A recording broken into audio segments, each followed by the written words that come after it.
வணக்கம். நான் லாவண்யா குஸ்லி ஃபேமிலிக்கு அனைவரையும் வரவேற்கிறேன். தமிழக வெற்றி கழகத்தின் ஆட்சி 15 நாளா நடந்துட்டு இருக்கு. சந்தோஷப்படுறதா துக்கப்படுறதான்னு தெரியல.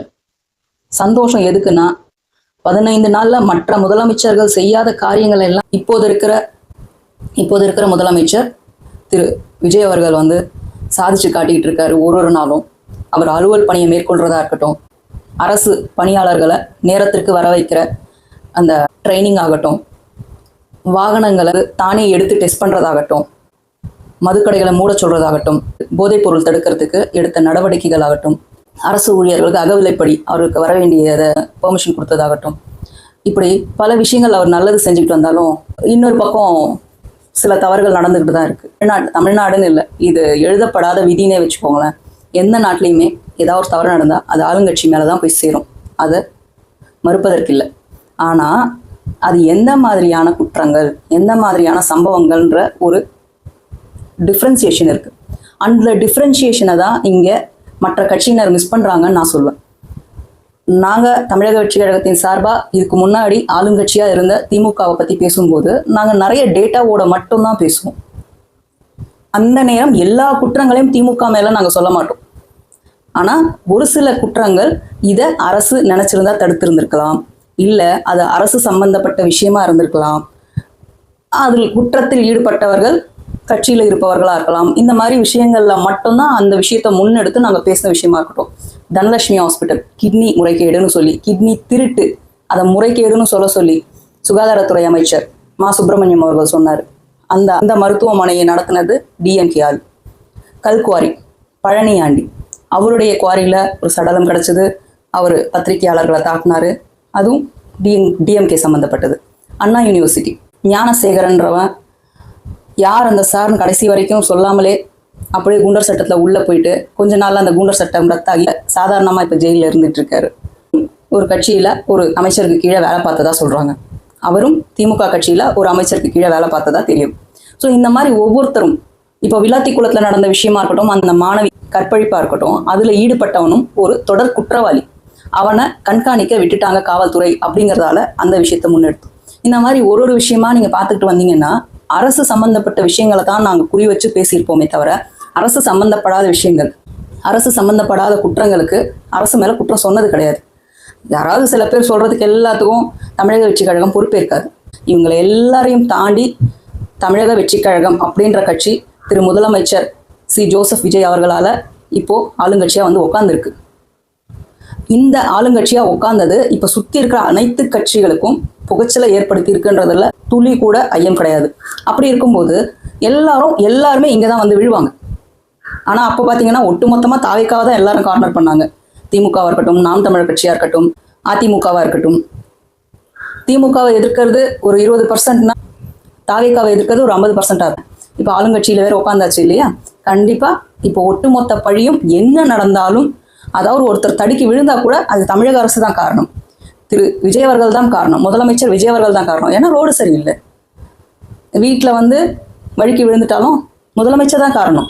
ஏன்னா அங்கே தண்ணி ஊற்றிட்டு போனது விஜய் அவர்கள்.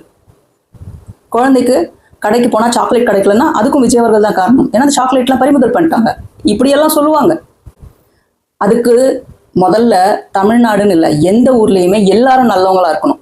எல்லாரும் நல்லவங்களா இருந்து இவங்க எல்லாம் நல்லவங்கப்பா அப்படின்னா ஒரு குற்றமும் நடக்காது. அப்படி ஒரு நிலைமை உலகத்துல எங்கேயுமே கிடையாது. அந்த மாதிரி ஒரு ஊர் உலகத்துல எங்கேயுமே கிடையாது. கண்டிப்பா ஒரு ஊருனா அதுல 60 பேர் நல்லா இருந்தாங்கன்னா 40 பேர் கெட்டவா இருக்க தான் செய்வான். இந்த 40 பேரை எப்படி டாக்கிள் பண்றதுன்னு ஒரு விஷயம் இருக்கு. இந்த 40 பேர் நம்ம செக்லிஸ்ட்ல இருந்தாலும் இல்லாத சில பேர் இருப்பாங்க. அந்த மாதிரி நடக்கிற விஷயங்களை தமிழக அரசு எப்படி பொறுப்பேற்கும்? இப்போ இந்த குழந்தை விஷயத்துல பக்கத்து வீட்டில் சாதாரணமாக பழகின ஒரு நெய்பர், நம்ம பக்கத்து வீட்டில் இருக்கவங்க கிட்ட அக்கம் பக்கத்தில் சர்வசாதாரணமாக பேசுவோம். இப்போ ஃப்ளாட்ஸ்னால் அவங்க பேசிக்கவே மாட்டாங்க, மூணு கதவு மூணதாகவே வச்சுருப்பாங்க. மற்றபடி இந்த கம்யூனிட்டி இதுவெல்லாம் பார்த்தீங்கன்னா நல்லா பேசிப்பாங்க, பழகுவாங்க. அந்த மாதிரி இடத்துலலாம் பார்த்தீங்கன்னா நல்லா சாதாரணமாக நீ அண்ணா தம்பி அக்கா தங்கச்சின்னு பேசிப்பாங்க. நீங்கள் என்ன பண்ணீங்க, நாங்கள் என்ன பண்ணோம், கேஷுவலாக பேசிப்பாங்க. அந்த மாதிரியான ஒரு பர்சன் பழகின ஒருத்தன் அந்த குழந்தைய ஏமாற்றி கூப்பிட்டு போனதுக்கு அவன் பின்னாடி எந்த குற்ற பின்னணி இருக்குன்றது இதுக்கு மேலதான் தெரியும். குற்ற பின்னணி இருந்திருந்தா இந்நேரத்துக்கு ரவுடிகள் லிஸ்ட்ல இந்நாள் கைதாயிருப்பான். அப்படி ஆகலைன்ற பட்சத்துல இவன் அந்த குற்ற பின்னணி லிஸ்ட்ல இல்லை, இது வேற என்ன காரணம்னு ஆராயப்படணும். அதுக்கான முயற்சியிலையும் அரசு ஈடுபட்டு இருக்கு. காவல்துறை செக் பண்ணிட்டு தான் இருக்காங்க. காவல்துறை அதுக்கான வேலை ஈடுபட்டு தான் இருக்காங்க.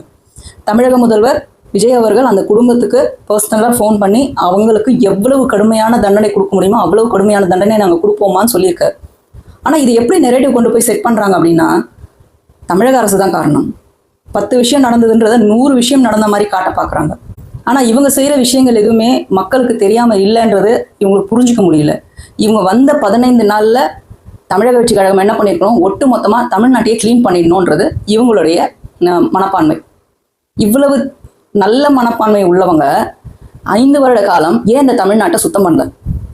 ஏன் இந்த தமிழ்நாட்டில் குற்றங்களை தடுக்கலை? ஏன் இந்த தமிழ்நாட்டில் நடந்த குற்றங்களுக்கு குரல் கொடுக்கல? ஏன்னா பல பேர் இனிமே இப்போ இந்த வார்த்தை நான் சொன்னதுமே பல பேர் கமெண்ட்ஸுக்கு வருவாங்க, ஏமா அப்போ உங்கள் மேலே இருக்கிற விஷயங்களை நீங்களும் இதே மாதிரி அடுத்தவங்களை குறை சொல்லி தான் பண்ணுவீங்களா? அடுத்தவங்களை மட்டுமே குறை சொல்லுவீங்களா? உங்கள் ஆட்சி காலம் நடக்கிற விஷயங்களுக்கு நீங்கள் பொறுப்பேற்க மாட்டீங்களா? கண்டிப்பாக பொறுப்பேற்போம். அது தமிழக அரசு இன்வால்வ் ஆகியிருந்தா, தமிழக அரசின் டிபார்ட்மெண்ட்ஸ் ஏதாவது இன்வால்வ் ஆகியிருந்தா கண்டிப்பாக அவங்க பொறுப்பேற்பாங்க. ஆனால் இது எதுலேயுமே லிஸ்ட்லேயே வராத ஒரு விஷயம், எப்படி தமிழக அரசு பொறுப்பேற்கணுன்றீங்க? சரி, நாளை பின்ன இது நடக்காமல் நிறுத்துறதுக்கு தமிழக அரசு கேட்குமானா கண்டிப்பாக அந்த விஷயத்தை செய்வாங்க. அந்த விஷயம் கண்டிப்பாக தமிழக அரசு மேற்கொள்ளும். என்னென்ன நடவடிக்கைகள் எடுக்கணுமோ அந்த நடவடிக்கைகள் எடுப்பாங்க. இந்த மாதிரி குற்றப்பின்னணியில வர்றவங்க செய்யற குற்றங்களை தவிர்க்கும் ஒரு பக்கம் இருந்தாலும், இந்த மாதிரி ஆளுங்க கிட்ட இருந்து குழந்தைங்களை எப்படி காப்பாத்துறதுன்றது உட்காந்து இப்போ கண்டிப்பா டிஸ்கஷன் வச்சிருந்திருப்பாங்க. உட்காந்து தலைவர் விஜய் அவர்கள் வந்து நாங்கள் இன்னைக்கு இந்த மீட்டிங் போட போகிறோம், நாங்கள் நாளைக்கு இந்த மீட்டிங் போட போகிறோம், இன்னைக்கு பெண்கள் பாதுகாப்புக்கு மீட்டிங் போடுறோம், நாளைக்கு குழந்தைகள் பாதுகாப்புக்கு மீட்டிங் போடுறோம் உட்காந்து மக்களுக்கோ பத்திரிகையாளர்களுக்கோ சொல்லிட்டு இருக்கணும் அவசியம் கிடையாது. இது சில பேர் என்ன பண்ணுறாங்க, எங்களை தற்குறிகள் சொன்ன அந்த தற்குறிகள் என்ன சொல்கிறாங்க, வந்து முதலமைச்சர் ஏன் பேசலை? ஏன் முதலமைச்சர் வந்து குரல் கொடுக்க மாட்டேங்கிறார்? ஏன் முதலமைச்சர் வந்து வெளியே பத்திரிகையாளரை பேச மாட்டேங்கிறாரு? இன்னுமா இந்த கதறலை வச்சுட்டு இருக்கீங்க? இதுல நம்ம கொஞ்சம் புத்தி உள்ளவன் இதுல யார் குறை சொல்லணும் அப்படிங்கிறத யோசிச்சு பார்த்தா நல்லாவே தெரியும். சில பேர் அந்த தாயை குறை சொல்றாங்க, அந்த விஷயத்துக்குள்ள நம்ம போகவே வேண்டாம். ஏன்னா நிரூபிக்கப்படாத ஒரு விஷயத்தை உட்காந்து நம்ம டிஸ்கஸ் பண்ணக்கூடாது. அது உண்மையா பொய்யான்றது அந்த குடும்பத்துக்கு மட்டும்தான் தெரியும். அங்க ஒரு குழந்தைக்கு அசம்பாவிதம் நடந்திருக்கு. இந்த மாதிரி நாளைக்கு எந்த குடும்பங்களையும் அசம்பாவிதம் நடக்காம இருக்க அந்த குழந்தைகளை எப்படி பாதுகாக்கணும்ன்றது தமிழக அரசு ஒரு பக்கம் நடவடிக்கை எடுக்கிறது இருக்கட்டும், அவங்கவுங்க வீட்டில் இருக்கிறவங்க அந்த குழந்தைங்களை எப்படி பாதுகாக்கணுன்றதையும் தயவு செய்து பாருங்கன்னு தான் நான் சொல்வேன். பல திமுக ஆட்சியிலேயே ஒரு குழந்தை ரோட்ல நடந்து போயிட்டு இருந்த குழந்தை திடீர்னு காணும். எங்கடான்னு பார்த்தா அந்த தெருமுனையில இருக்கிற ஒருத்தன் சாதாரணமா அந்த குழந்தை நடந்து போன அந்த குழந்தைய பேசி அப்படி இப்படின்னு பேசி அதை பாலியல் வன்புணர்வு செய்து மூட்டை கட்டி அந்த சாக்கடையில வீசினான். எத்தனை பேருக்கு இது ஞாபகம் இருக்கும் தெரியல. அப்புறம் தேடி பார்த்து அந்த மூட்டையை எடுத்து அந்த மூட்டையை சுற்றி இருக்கிற வீடுகள்லாம் விசாரிக்கும் போது அந்த ஆள் மாட்டினாரு. அந்த ஆள் பிடிச்சி அரெஸ்ட் பண்ணாங்க. நான் என்ன கேட்குறேன், நம்ம வீட்டிலேருந்து ஒரு குழந்தை நடந்து போகுது, நம்ம வீட்டிலேருந்து குழந்தை வெளியே போகுதுனாலே அது பெண் குழந்தையோ ஆண் குழந்தையோ எல்லாருக்குமே இருக்குது. அவங்க போகிறாங்கன்னா எங்கே போகிறாங்க, ஏது போகிறாங்க, குழந்தைகள்லாம் கூட ஒருத்தருக்கு போங்க. ஏன்னா காலம் அப்படி இருக்குது. உடனே வந்து இதுக்கு தமிழக அரசு வந்து ஏதாவது பண்ணணும் அப்படிங்கிறது தமிழக அரசு கண்டிப்பாக செய்யுங்க. அதுக்கு முன்னாடி நம்ம வீட்டில் இருக்கிற விஷயங்களை நம்ம தாங்க சரி பண்ணணும். அப்பாக்கள் வேலைக்கு போகிறாங்களா, அம்மாக்கள் பார்த்துக்கோங்க. அம்மாக்களும் வேலைக்கு போகிறாங்களா, தாத்தா பாட்டிகள் பார்த்துக்கோங்க. அப்படியும் இல்லையா, குழந்தைங்களை தயவுசெய்து பூட்டிட்டு வீட்டில் இருக்க சொல்லுங்கள். குழந்தைகளை நம்ம தான் இன்சிஸ்ட் பண்ணணும். தெரிஞ்சவங்களா இருந்தாலும் கதவு திறக்காதீங்க, பூட்டை திறக்காதீங்க அப்படின்னு சொல்லி கொடுங்க. அம்மா அப்பா இல்லை இன்னொரு நாள் வரீங்களான்னு கேட்க சொல்லுங்க. எந்த தவறும் கிடையாது. ஏன்னா நாளைக்கு ஒன்று நடந்த அப்புறம் குய்யும் கத்துறதுக்கு முன்னாடியே நிறுத்திடலாமே.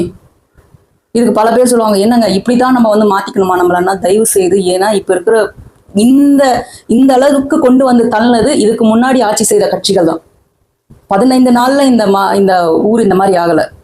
இதுக்கு முன்னாடி பல பேர் இந்த ஆட்சி செஞ்சதால தான் அப்ப இருந்தவங்களோட அந்த வழி காரணங்கள், குற்றவாளிகள் அப்படியே வந்துகிட்டு இருக்காங்க. அந்த குற்றவாளிகளை தடுத்து நிறுத்தி அவங்களுக்கு பயம் காட்டி நாளைக்கு இந்த குற்றங்களை நடக்க விடாம பண்றதுக்கு ஒரு டைம் பீரியட் தேவைப்படும். வந்த 15 நாள்ல ஒட்டு மொத்தமா சினிமாவில் காட்டுற மாதிரி 2.5 மணி நேரத்துல ஸ்டார்டிங்ல ஹீரோ வந்து அப்படியே பாட்டு பாடிட்டு வந்து லாஸ்ட்ல ஃபைட் பண்ணி முடிச்சு வைக்கிற மாதிரி சுபம்னு போடுற மாதிரி போட முடியாது 15 நாள்ல. இது தமிழ்நாடு அரசு, இது ஒரு கவர்மெண்ட். இந்த கவர்மெண்ட்டை, இந்த மக்களை ஒரு விஷயம் இருக்கு, ஒரு சின்ன விஷயம் இருக்கு. இது மட்டும் இல்லாம ஏகப்பட்ட விஷயம் இருக்கு. எல்லாத்தையுமே ஒரே 15 நாளுக்குள்ள தீர்த்து வைக்க முடியுமானா சத்தியமா முடியாது. குறை சொல்லுங்க, நியாயமான குறைகளை எடுத்து வைங்க. உங்களுக்கு இவங்க மேல இந்த பிரச்சனைனா மாண்பா சொல்லுங்க. அது கேட்குற இடத்துல தான் தமிழக வெற்றி கழகம் இருக்கு. அந்த அமைச்சர்களா இருந்தாலும், எம்எல்ஏக்களா இருந்தாலும், நிர்வாகிகளா இருந்தாலும் கேட்டுக்கிட்டு அதை சரி பண்ண தான் பார்த்துட்டு இருக்காங்க. முன்ன இருந்ததை விட இப்ப ரொம்ப பக்குவப்பட்டு தான் பேசுறாங்க. ஏதோ ஒரு சில அமைச்சர்கள், ஒரு சில நிர்வாகிகள் செய்யற தவறுக்கு ஒட்டுமொத்த அமைச்சர்களையுமே, ஒட்டுமொத்த நிர்வாகிகளையுமே தவறு சொல்றது ரொம்ப ரொம்ப முட்டாள்தனமான விஷயம். அதே போல கமெண்ட்ல டிவிக்கேன்னு போட்டு அவங்க பேருக்கு பின்னாடி டிவிக்கேன்னு போட்டு அவங்க வல்கரா ஒரு கமெண்ட் போடுறாங்கன்னா அவங்க டிவிக்கே ஆளு இருந்தா ஏன் முத்திரை குத்துறீங்க? இது தாவேக்காவினர் தான் அப்படின்னு முத்திரை ஏன் குத்துறீங்க? ஒரு சமூகத்துக்குள்ள வாழறோம்னா ஒரு இடத்துல நம்ம வந்து நல்லா தெரியணும்னா ஒரு பேர் அடமொழியா சேர்த்துக்கிட்டா நம்ம நல்லா தெரியும்னு நினைச்சிட்டு சேர்க்கிறவங்க வருவாங்க. அவங்களோட அனுதாபிகளா இருக்கணும்னு அவசியம் கிடையாது. ஆனா இதுக்கு உடனே அவங்க தான் காரணம். அதாவது இந்த வல்கரான கமெண்ட்ஸ் சொல்றேன், ரொம்ப நியாயமா கமெண்ட்ஸ் எடுத்து வைக்கிறாங்களா படிங்க, தவற மாண்பா சொல்றாங்களா, தவறுகளை நம்ம அம்மா இந்த தவறு நடந்திருக்கு, இந்த தவறுகளை சுட்டி காட்டுறாங்களா, மரியாதையோட சுட்டி காட்டுறாங்களா, அதை தயவு செய்து கேளுங்க. வல்கர் வேர்ட்ஸ் யூஸ் பண்ணி ஒருத்தர் கமெண்ட் போடுறாங்க அப்படின்னா அது எந்த கட்சியா இருந்தாலும் அதை தூக்கி அந்த குப்பையில போட்டு அடுத்த விஷயத்த பார்க்க போயிடுங்க. அது திமுகவா இருக்கட்டும், அதிமுக இருக்கட்டும், நாம் தமிழர் கட்சியா இருக்கட்டும், டிவிகேவா இருக்கட்டும், எந்த ஒரு அந்த மனிதர்களுக்கு எங்கே போனாலும் அதுங்களாம் பேரசைட்ஸ் மாதிரி. அந்த வல்கர் வேர்ட்ஸ் யூஸ் பண்ணாம அவங்களால வாழ முடியாது.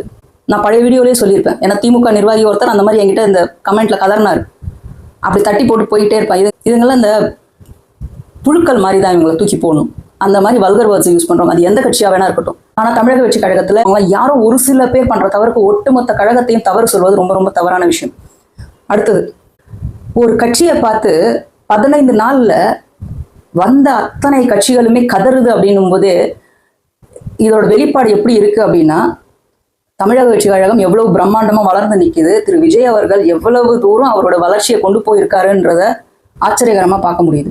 நான் இதுக்கு முன்னாடி சொன்னது சந்தோஷமா பார்க்கறதா துக்கமா பார்க்கறதான்றது காரணம் இதுதான். துக்கமா பார்க்கறதா தான் இந்த நிகழ்வுகள், குழந்தைகளுக்கு ஏற்பட்ட இந்த நிகழ்வுகள். சந்தோஷமா பார்க்கறதானா இந்த விஷயம் தான். இந்த விஷயத்தை நான் சொல்றேன். தலைவர் விஜய் அவர்களுடைய அந்த வளர்ச்சி, அவருடைய அந்த கவர்னன்ஸ் வந்து நிஜமாவே அந்த லெவல்ல இருக்கு. அது கிட்ட இருந்து பார்க்குறவங்க மட்டும்தான் வந்து ஷேர் பண்ணும்போது அந்த விஷயங்கள் தெரியும். வெளியே இருந்து அந்த எதிர்கட்சிகள்ன்ற பேர்ல ஒரு மீட்டிங்கை போட்டுட்டு அதில் என்ன பேசணும்னே தெரியாம பேசிக்கிட்டு, ஏன் நம்ம தோத்தோன்னு அதை பத்தி யோசிக்காம, இவங்க இதனாலதான் ஜெயிச்சாங்கன்னு அவங்களே ஒரு முடிவை பண்ணிக்கிட்டு அவங்க அந்த வழியை நோக்கி ஓடிக்கிட்டு இருக்காங்க. அதாவது பாதை இல்லாத வழியை நோக்கி ஓடிக்கிட்டு இருக்காங்க. அந்த பாதை இல்லா வழிகளை அவங்க எப்ப திருத்தி சரியான பாதைக்கு வருவாங்கன்னு தெரியாது. இதுக்கு மேல அவங்களுக்கு அந்த பாதை தெரியுமான்னு தெரியாது. அவங்க ஓட ஆரம்பிச்சு அந்த இருட்டுக்குள்ள ஓட ஆரம்பிச்சு பல நாள் ஆகுது. நீங்க பாத்தீங்கன்னாலே தெரியும். இந்த பக்கம் திமுகவா இருக்கட்டும் கரைஞ்சு போய்கிட்டு இருக்கு, அந்த பக்கம் அதிமுகவா இருக்கட்டும் இரண்டா உடஞ்சு போயிருக்கு, இந்த பக்கம் நாம் தமிழர் கட்சியா இருக்கட்டும் அவங்க வாங்கின பெர்சன்டேஜ் சரிஞ்சு போயிருக்காங்க. அடுத்த எலெக்ஷன் வரும்போது 3 கட்சியுமே காலி ஆகிறதுல பெரிய ஆச்சரியம் ஒன்றும் கிடையாது. அடுத்த எலெக்ஷன்ல இவங்க எல்லாம் இருப்பாங்களானே தெரியாது. அந்த அளவுக்கு இவங்களுடைய கட்சிகள் ஆட்டம் கண்டு போய் கிடக்குது.